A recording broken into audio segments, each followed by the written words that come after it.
Hello विद्यार्थी मित्रों, आज આપણે ચેપ્ટર નંબર 3ના 5મા ભાગની અંદર પહોંચી ગયા છીએ। હવે આની અંદર તો કે આપણે શું કરશું તો એક એક સમૂહની આપણે સામાન્ય ઇલેક્ટ્રોન રચના જોઈ। હવે એના પછી આખા વિભાગની સામાન્ય ઇલેક્ટ્રોન રચના જોવાની છે। ચલો હવે તમને મારી પાછળ એક આવર્ત કોષ્ટક બનાવેલો દેખાતો હશે, આ મેં દોરી રાખ્યો છે તમારા માટે। આની અંદર તમારી પાસે બધા તત્વો જે છે જેટલાને તમે ઓળખો છો એ દરેક તત્વો મેં લખ્યા છે। આપણે 1 થી કરીને 30 સુધીના તત્વો આપણે જોઈ ગયા છે જૂના વિડીયોની અંદર, તો એ બધાનું એમ કહીએ તો ફરીથી આપણે લખ્યા છે। એના સિવાય 3 બીજા નવા તત્વ લખ્યા છે, પણ એની આપણે વાત આરામથી પછી કરીએ છીએ, બરાબર। ચલો શરૂઆત કરીએ। સૌથી પહેલાં આપણે વાત કરીએ વિભાગ, તો એસ વિભાગ। હવે તમને આવર્ત કોષ્ટકની અંદર બહુ ક્લિયર થઈ જવું જોઈએ કે એસ વિભાગ એટલે કે આ પહેલી 2 લાઈન, એના પછી ડી વિભાગ એટલે એના પછીની આ 10 લાઈન। 10 લાઈન તો આમ તો ન કહેવાય, સમૂહ કહેવાય। પહેલા 2 સમૂહ એસ વિભાગ, પછીના 10 સમૂહ જે છે એ કહેવાય છે ડી વિભાગ, એના પછીના 6 સમૂહ જે છે એ કહેવાય છે પી વિભાગ, અને નીચેની જે 2 હરોળ જે છે એ આપણે એફ વિભાગ તરીકે ઓળખીએ છીએ, જેની અંદર ટોટલ 14 તત્વો આવેલા હોય છે। હવે આપણે આની અંદર સૌથી પહેલાં વાત કરીએ એસ વિભાગ। એસ વિભાગની સામાન્ય ઇલેક્ટ્રોન રચના। ચલો એસ વિભાગની સામાન્ય ઇલેક્ટ્રોન રચના, તો હવે આગળનું રિપીટ ન કરતા હું તમને ફટાફટ જ કહું છું। આપણી પાસે પહેલો સમૂહ એટલે સમૂહ નંબર 1 આલ્કલી સમૂહની સામાન્ય ઇલેક્ટ્રોન રચના આપણે શું લખતા? NS1। બીજા સમૂહની સામાન્ય ઇલેક્ટ્રોન રચના એટલે કે આલ્કલાઇન તત્વોની સામાન્ય ઇલેક્ટ્રોન રચના તમારી નોટમાં છે, જરાક જોઈ લેજો, બરાબર, સાથે સાથે જોતા રહેજો। NS2।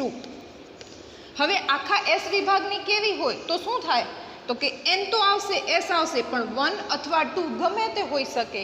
તો આપણે એસ વિભાગની સામાન્ય ઇલેક્ટ્રોન રચનાની અંદર આ રીતે લખશું, NS 1 થી 2 સુધી, બરાબર।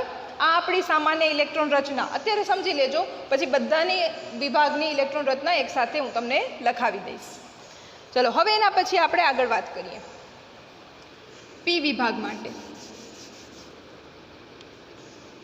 ચલો પી વિભાગની આપણે વાત કરીએ તો પી વિભાગની અંદર આપણી પાસે અહીંયા આવે છે, આપણે પહેલાને નથી લેતા, બરાબર।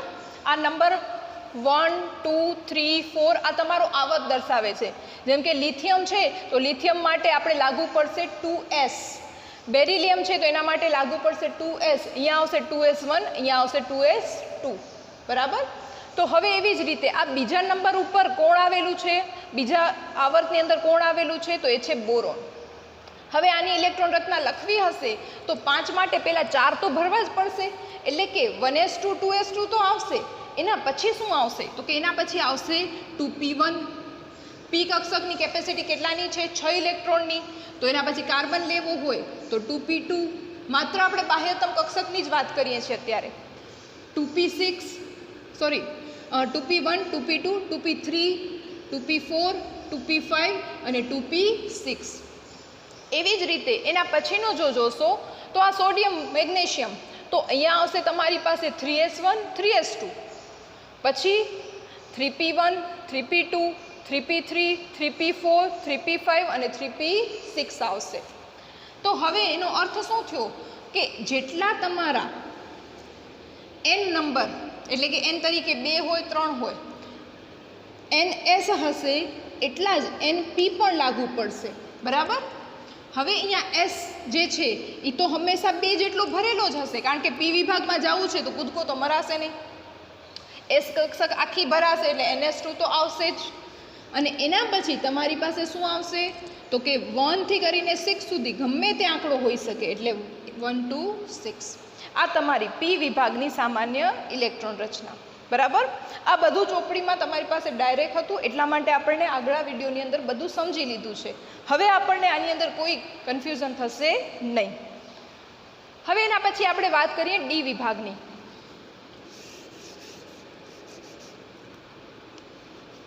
ચલો હવે ખાસ યાદ રાખજો, ડી વિભાગને સંક્રાંતિ તત્વો કહે છે। સંક્રાંતિ તત્વો કયા વિભાગમાં આવેલા હોય તો ડી વિભાગમાં આવેલા હોય, ધ્યાન રાખજો। ચલો ડી વિભાગની આપણે વાત કરીએ તો હવે આની અંદર ઇલેક્ટ્રોન સામાન્ય ઇલેક્ટ્રોન રચના કેવી રીતે, તો જો ધ્યાન આપો, અહીંયાથી આપણે શરૂઆત કરીએ। આપણે 21 નંબરના પરમાણુ ક્રમાંક માટે એટલે કે સ્કેન્ડિયમ માટે ઇલેક્ટ્રોન રચના આપણે જોઈ છે. શું હતી ઇલેક્ટ્રોન રચના? તો કે આર્ગોન,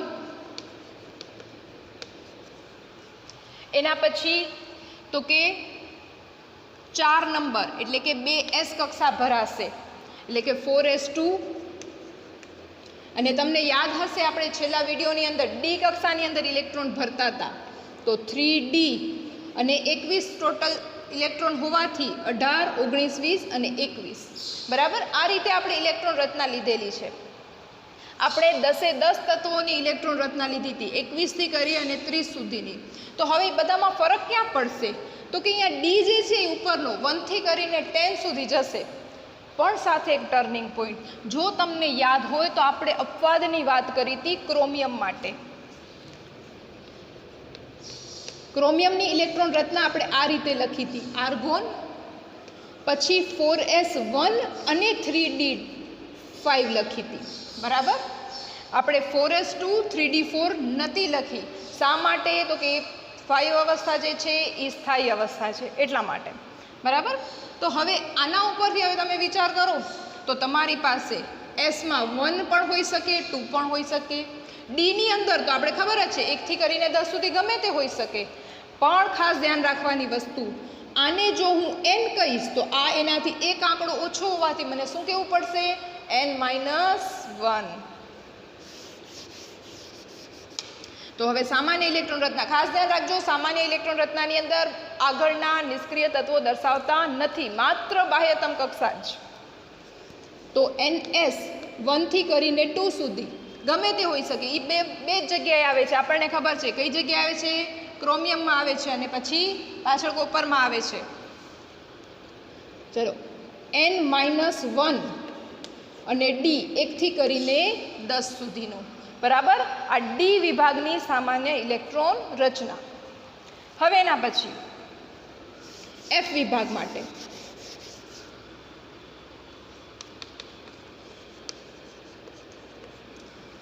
બરાબર, પછી બધી ઇલેક્ટ્રોન રચના હું ભેગી તમને લખાવી દઈશ, અત્યારે સમજી લો. ચલો, એફ વિભાગ. તો એફ વિભાગ આંતર સંક્રાંતિ તત્વો તરીકે પણ ઓળખાય છે. આંતર સંક્રાંતિ તત્વો તરીકે શું કામ ઓળખાય છે? તમે સાંભળ્યું હશે, 2 રાષ્ટ્રને જોડતો ધોરીમાર્ગ, આંતરરાષ્ટ્રીય ધોરીમાર્ગ, એટલે કે 2 રાષ્ટ્રની વચ્ચે આવેલો છે. તો એવી જ રીતે અહીંયા જો મેં પરમાણુ ક્રમાંક લખ્યા છે 57, પછી સીધા 72, 57 પછી 58થી કરીને 71 અહીંયા નીચે એફ વિભાગમાં આવે છે, અને પછી અહીંયા 72 આવે છે. તો આ 2 સંક્રાંતિ થયા. આ 2 સંક્રાંતિની વચ્ચે આવેલા તત્વો એટલે આંતર સંક્રાંતિ તત્વો. બરાબર, હવે યાદ રહી જશે. ઘણા આની અંદર ભૂલ કરતા હોય છે. આંતર સંક્રાંતિ તત્વો નીચે પૈકી કયા વિભાગમાં આવેલા છે? ઉતાવળમાં ડી વિભાગ લખી આવે છે. ના, એફ વિભાગ આવશે. હવે નહીં ભૂલાય, કારણ કે ખબર છે સંક્રાંતિની વચ્ચે કોણ આવે? તો કે સંક્રાંતિની વચ્ચે જગ્યા નથી એટલે આપણે નીચે લખીએ છીએ, તો એ આંતર સંક્રાંતિ છે. એટલે શબ્દને સમજીને યાદ રાખજો. બરાબર, ચલો, આંતર સંક્રાંતિ તત્વો એફ વિભાગ. હવે આની ઇલેક્ટ્રોન રચના. એફ વિભાગની અંદર કુલ કેટલા ઇલેક્ટ્રોન સમાય? તો કે એફ વિભાગની અંદર કુલ ઇલેક્ટ્રોન સમાશે 14 ઇલેક્ટ્રોન સમાય. એટલે આપણી તો ખબર છે એફ 1થી કરીને 14 સુધી. હવે બીજી વસ્તુ સમજજો, અહીંયા તમારી પાસે કયો આવર્ત છે? તો કે 6થો. તો ખાસ ધ્યાન રાખજો. હવે અહીંયા 57 પછી 58 નંબરની અંદર જ્યારે મને ઇલેક્ટ્રોન ભરવા હશે ત્યારે એક તો પહેલાં મને નિષ્ક્રિય વાયુ તત્વ ખપશે. એટલા માટે મેં આ વખતે તમારી પાસે 3 નવા તત્વો પાકા કરવાના છે, 3 નિષ્ક્રિય વાયુ તત્વ. કારણ શું? તો કે જ્યારે પણ તમારી પાસે કોઈ પણ તત્વ એમને આપી દે અને કે આ એનો પરમાણુ ક્રમાંક છે, કાઉન્સમાં લખેલું આપશે જ કે આ પરમાણુ ક્રમાંક છે, કારણ કે આપણને આખો આવર્ત કોષ્ટક મોઢે ન હોય.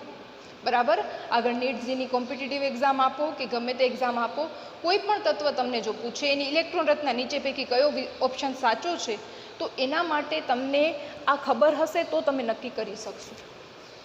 હવે અહીંયા ધ્યાન રાખજો, 36 નંબર ઉપર છે ક્રિપ્ટોન એટલે કે KR. નામ ભૂલી જશો ચાલશે, પણ 36 ઉપર KR નથી ભૂલવાનું. સંજ્ઞા ધ્યાન રાખજો. 54 નંબર ઉપર છે ઝેનોન. બરાબર, XE સંજ્ઞા. 86 નંબર ઉપર છે રેડોન, RN એની સંજ્ઞા. સંજ્ઞા ધ્યાન રાખજો. હવે ધારો કે મને કોઈ કહે છે કે 58 નંબર ઉપર જે તત્વ છે એની ઇલેક્ટ્રોન રચના લખો. નામ નથી આવડતું, સંજ્ઞા નથી આવડતી, આપણે એનું કામ પણ નથી, આપણને આટલી વસ્તુ આવડે છે. ચલો લખીએ. પહેલાં લખશું 54 નંબરવાળો ઝેનોન. બરાબર, આ 58 નંબરવાળો તત્વ એની આપણે ઇલેક્ટ્રોન રચના લખીએ છીએ. આ ઝેનોન લખ્યું. હવે પછી કેટલા ખૂટે છે? તો કે 54 પછી 4 ઇલેક્ટ્રોન હજી ભરવાના છે. અહીંયાથી વાત કરીએ તો પહેલાં છઠ્ઠા આવર્તમાં હોવાથી આ એસ વિભાગ છે તો 6s2. એના પછી 57 ઉપર ડી વિભાગ ચાલુ થાય છે તો ડી આપણને ખબર છે અહીંયા જેટલા નંબર હોય એનાથી એક નંબર ઓછો, એટલે કે આ જો 6 છે તો અહીંયા આવશે 5 ડી. પછી અહીંયા આવશે 1, 57 તો ભરાશે ને. હવે 58 થી બધા એફ વિભાગમાં ચાલુ થાય છે એટલે હવે ડી વિભાગ જે છે એ આખો નહીં ભરાય, એ 1 કને અટકી જશે. બરાબર, ડી 2, 3, 4 નહીં થાય. અને હવે આવશે આપણે અહીંયા તો કે હવે ધ્યાન રાખજો, જેમ તમારી પાસે અહીંયા 6 ના 5 થયા ને તો એફ વિભાગમાં જાઓ તો ડીનો જે હોય ને એના કરતાં એક આંકડો ઘટે એટલે 5 ના થઈ જાય 4. બરાબર, અને તમારી પાસે આવે 4f, એમાં 1 ઇલેક્ટ્રોન.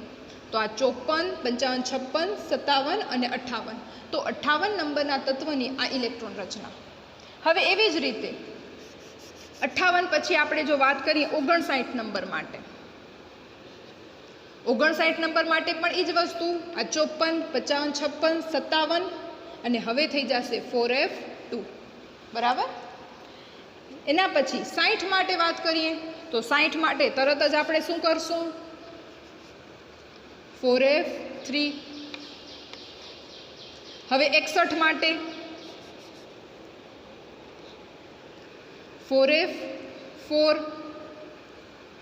ચલો હવે 62 માટે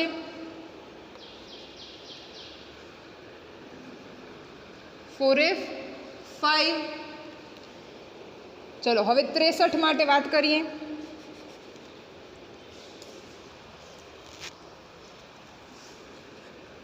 તો 4f6. પણ ના, અહીંયા નહીં આવે. જેમ તમારે ડી વિભાગ અડધી ભરાય, જેમ કે 10ની કેપેસિટી હતી ને એમાં 5 એની સ્થાયી અવસ્થા હતી, એવી જ રીતે એફ વિભાગમાં 14ની કેપેસિટી તો 7 એકદમ સ્થાયી હોય.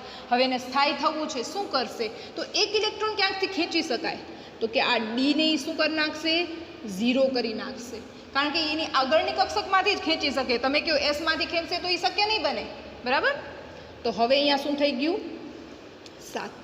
તો હવે જુઓ તમારી પાસે ઇલેક્ટ્રોન રચનાની અંદર આ 54, 55, 56 અને બીજા 7, તમારી પાસે જવાબ આવ્યો 63.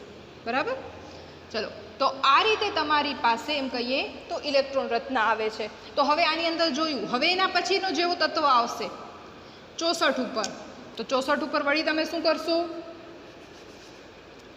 તો કે વળી પાછું 5d1 અને અહીંયા 7. બરાબર, તો હવે પછી આ જ રીતે થશે. વળી પાછું તમારી પાસે તો કે એની અંદર એક એક વધારતા જશો. હવે આ નંબર છે આપણો 64. 64માં આ 54, 55, 56, 57 અને બીજા 7, તો તમારા થઈ ગયા 64. તો હવે આ જ રીતે વળી પાછા આપણે ઇલેક્ટ્રોન ભરતા જશું. પણ આની અંદર એક વસ્તુ તમને જોવા મળી કે એફ તો 1 થી કરીને 14 સુધી ભરાશે, એસને આપણે ક્યારેય ડગાવતા નથી. અને ડી વિભાગની અંદર 2 શક્યતા થઈ, 0 અને 1 વાળી. બરાબર, તો એવી જ રીતે આટલું તમને સમજાવવાનું કારણ ખાલી એટલું હતું જેથી તમને સામાન્ય ઇલેક્ટ્રોન રચનામાં ખબર પડે. તો સામાન્ય ઇલેક્ટ્રોન રચના શું થઈ? NS2. પછી એક નંબર ઘટ્યો એટલે n-1. પછી ડી ઉપર કાં તો 0 હશે અથવા તો 1 હશે. અને એના પછી n-2. એનું કારણ છે 6 કરતાં 2 નંબર ઓછા થાય ત્યારે તમારી પાસે 4 આવે, એટલે n-2 f 1 થી 14. બરાબર, તો આ રીતે તમારી પાસે સામાન્ય ઇલેક્ટ્રોન રચના આવે છે.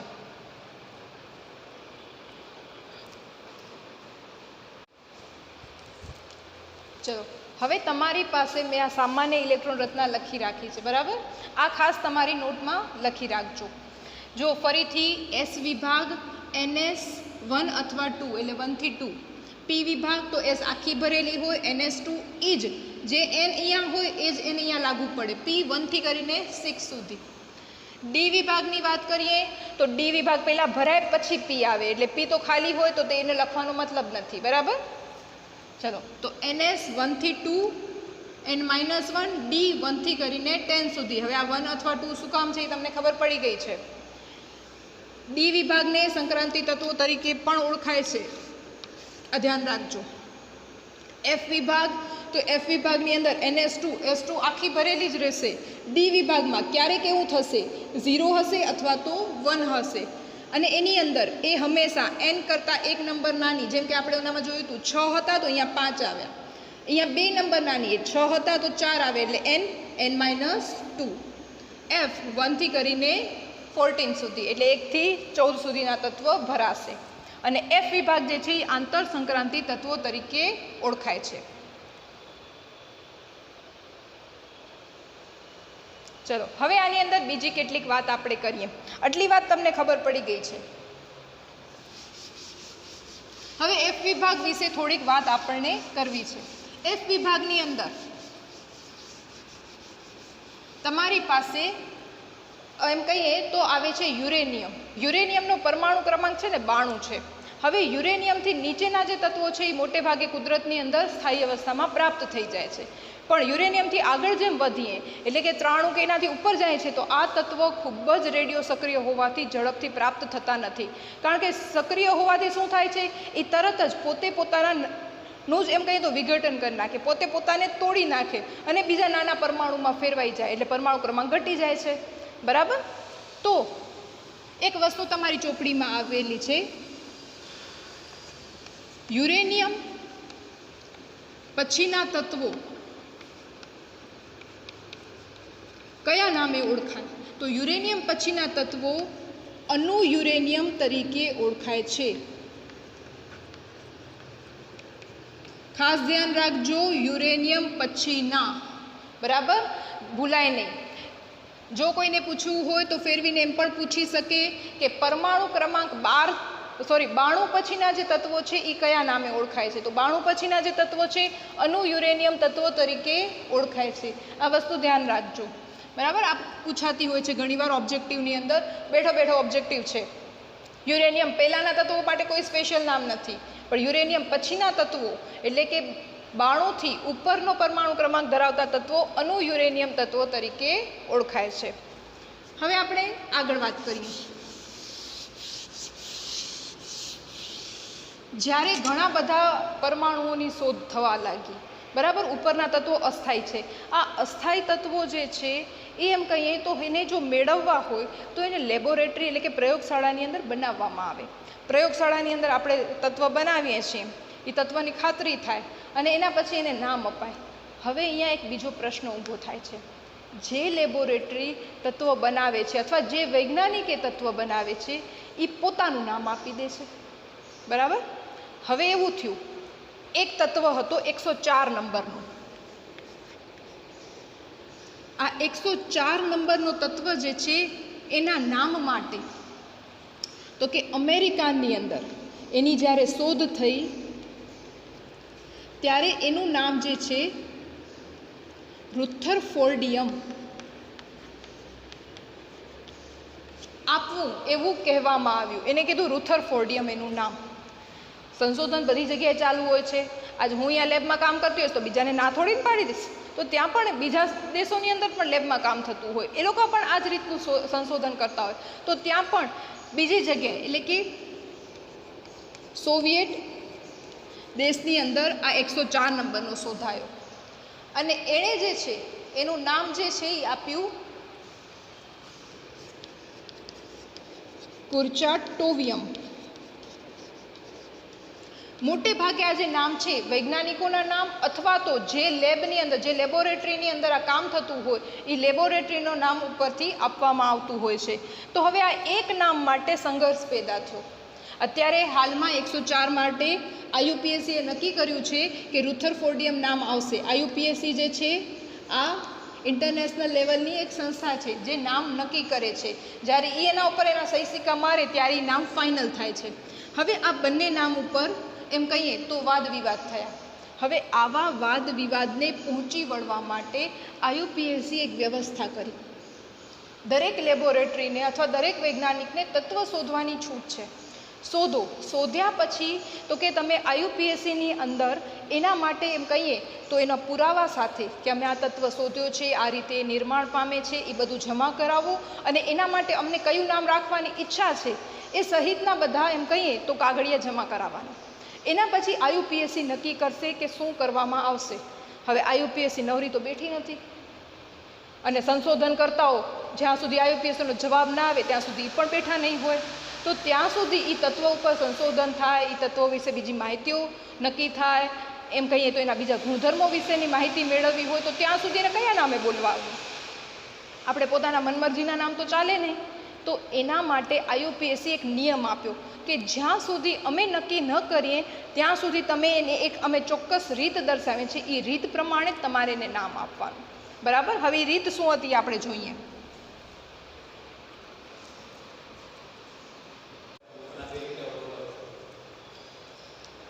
ચલો વિદ્યાર્થી મિત્રો, હવે આપણે આગળ જોઈએ IUPACની અંદર નામકરણ કેવી રીતે થશે. IUPACના નામકરણ માટે અહીંયા મેં લખી રાખ્યું છે 0, 1, 2, 3, 4, 5, 6, 7, 8 અને 9 સુધી.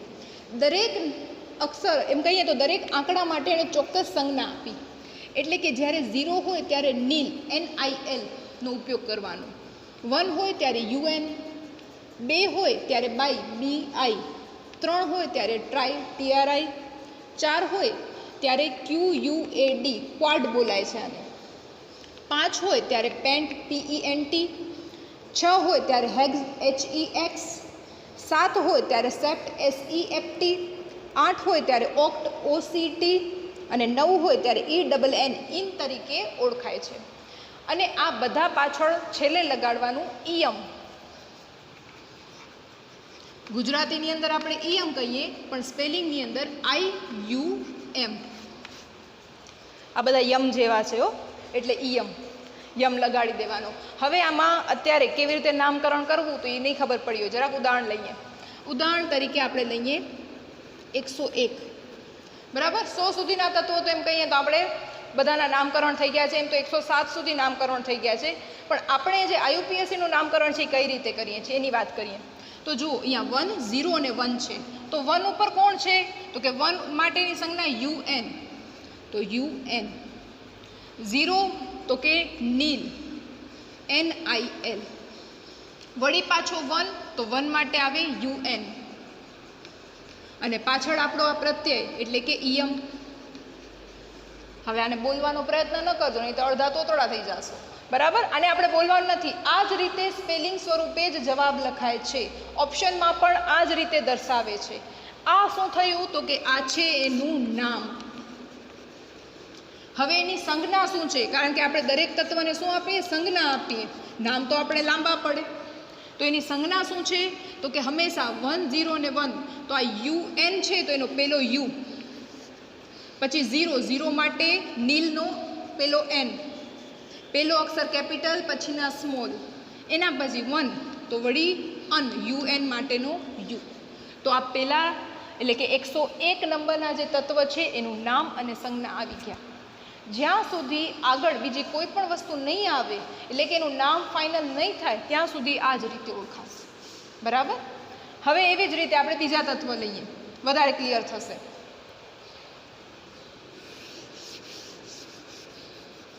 ચલો 102.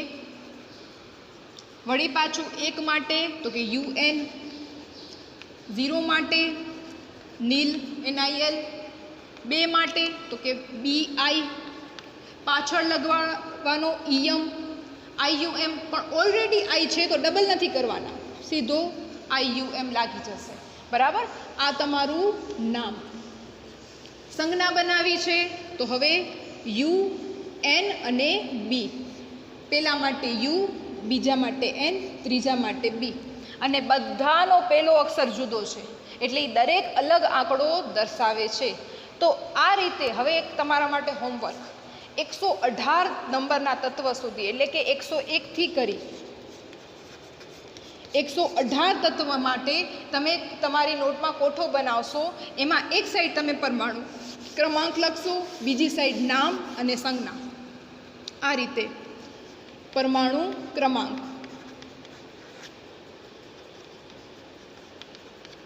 નામ અને સંજ્ઞા. તમને ખબર પડી ગઈ છે કે નામ આપણે કઈ રીતે બનાવવાનું છે. આ રીતે કોઠો બનાવી એમ કહીએ તો 101થી કરીને છેલ્લે 118 સુધીના, કારણ કે તમારી પાસે એટલા સુધીના ઓબ્જેક્ટિવ તમને પૂછાય છે. ઘણીવાર આપી દે 112 નંબર તત્વ માટે નીચે પૈકી કયું ઓપ્શન સાચું છે. ચલો પહેલાં તો આપણે બનાવીએ. 112 માટે શું બનશે? તો કે 112 તો 1 હોવાથી UN, પછી પાછો 1 UN, 2 હોવાથી BI, પાછળ લગાડ્યો યમ. આ એનું નામ થઈ ગયું. સંજ્ઞા તો કે યુ, પછી પણ યુ અને પછી બી. બરાબર. તો આ રીતે નામ અને સંજ્ઞાના કોઈ પણ ઓબ્જેક્ટિવ પૂછી શકે છે. એટલા માટે આ વસ્તુ અગત્યની છે. પણ હા, એના માટે યાદ શું રાખવું પડશે? તો કે આટલી વસ્તુ. પહેલાં આ કોઠો બનાવજો, યાદ રાખજો, અને બની શકે તો આ કોઠો મોઢે બનાવવાની ટ્રાય કરજો, જેથી તમને પોતાને વિશ્વાસ આવે કે આ બહુ સરળ છે ને મને આવડે છે. બરાબર. એના સાચા નામ શું છે એ આપણને યાદ નથી રાખવાના. બરાબર. આ લખી રાખજો. ચલો, હવે એના પછી આપણે આગળના પછીનો જે વિડીયો લેશું એમાં આપણે વાત કરશું. આપણે વાત કરી આવર્તની અંદર તત્વો ગોઠવાય છે, સમૂહની અંદર તત્વ ગોઠવાય છે. તો દરેક આવર્તની અંદર એની ત્રિજ્યા ઉપર, એના ગુણધર્મો ઉપર કેવી કેવી અસર થાય છે, તો એના આધારિત પ્રશ્નો લેશું, પણ એ હવે નેક્સ્ટ વિડીયોમાં. Thank you.